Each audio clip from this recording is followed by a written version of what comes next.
পটুয়াখালীর উপকূলে কান পাতলে শোনা যায় ঢেউয়ে নিরন্তর ভাঙা করার শব্দ। জলবায়ু পরিবর্তনের আঘাত এখানে কোনো দূরের শিরোনাম নয়, বরং রোজকার বেঁচে থাকার লড়াই।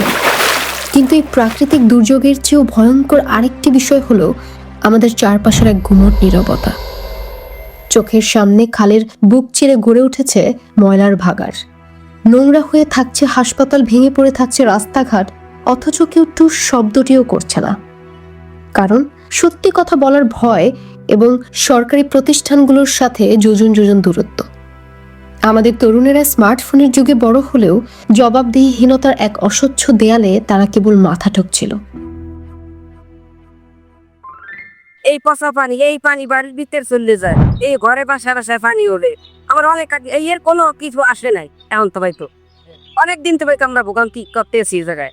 এই যে মশা, এবারে এই আবর্জনা, অনেক কষ্ট, বহুত অসুবিধা আছে। আমরা বুঝতে পেরেছিলাম শুধু দুর্নীতির বিরুদ্ধে স্লোগান দিলে এই দেয়াল ভাঙবে না। তরুণদের হাতে তুলে দিতে হবে এমন এক আধুনিক ঢাল যা তাদের পরিচয়কে রাখবে নিরাপদ, অথচ সত্যকে নিয়ে আসবে দিনের আলোয়।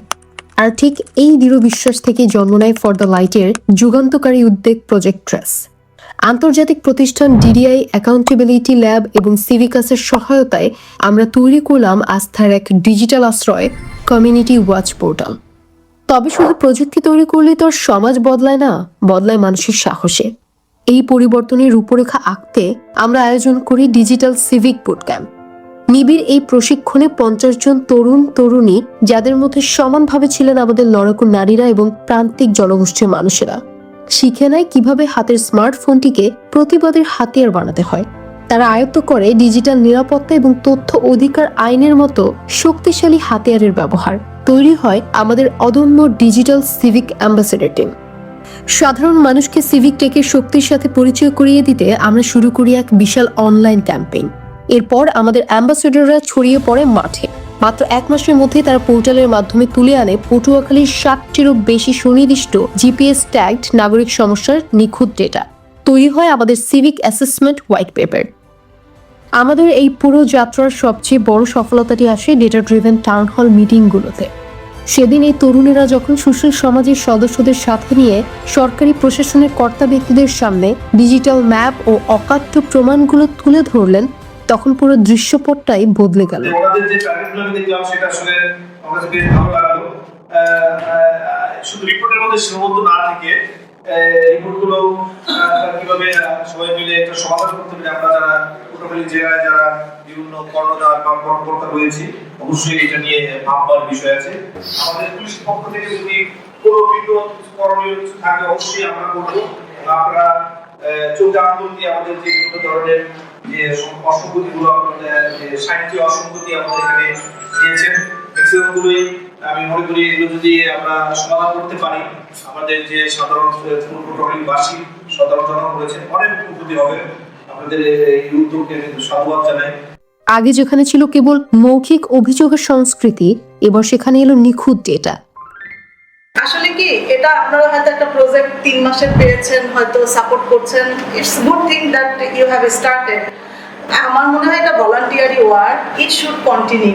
প্রশাসনের কর্তা ব্যক্তিরা প্রথাগত দোষারোপের বদলে তরুণদের এই ডেটাকে সমাধানের হাতিয়ার হিসেবে সাদরে গ্রহণ করলেন। তরুণদের দেওয়া ডেটা এবং প্রশাসনের আন্তরিকতায় খুব দ্রুতই আসতে শুরু করে বাস্তব পরিবর্তন।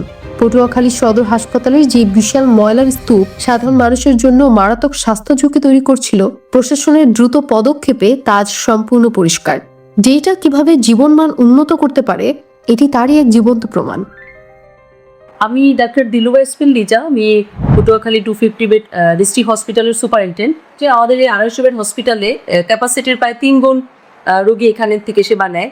তো মূল চ্যালেঞ্জ যেটা, যে আমাদের এখানে বিভিন্ন সেক্টরের মতোই যে জনবলের একটা ঘাটতি আছে, সেখানে চিকিৎসক সংকট, নার্স সংকট এবং বিশেষ করে চতুর্থ শ্রেণী যেটা পরিচ্ছন্ন কর্মী অনেক সংকট রয়েছে।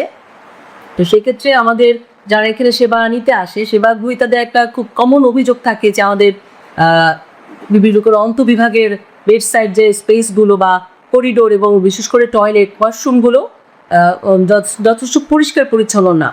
তো এটার মূল কারণ হচ্ছে যেহেতু আমার শয্যা অতিরিক্ত রোগী থাকে এবং আমার ক্লিনারও লিমিটেড, সেজন্য হয়তো আমরা টাইম টু টাইম সেভাবে আমরা ক্লিন করতে পারি না।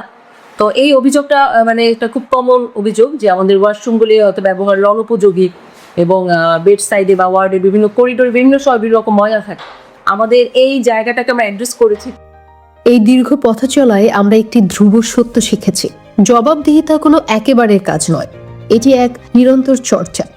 ডিডিআই গ্রান্টের মাধ্যমে শুরু হওয়া এই উদ্যোগটি শুধু কয়েকদিনের কোনো প্রজেক্ট নয়, এটি পটুয়াখালীর বুকে রেখে যাওয়া এক স্থায়ী ডিজিটাল অবকাঠামো। আজ ফর দ্য লাইট এই উপকূলের এক অতন্দ্র প্রহরী হিসেবে দাঁড়িয়ে আছে।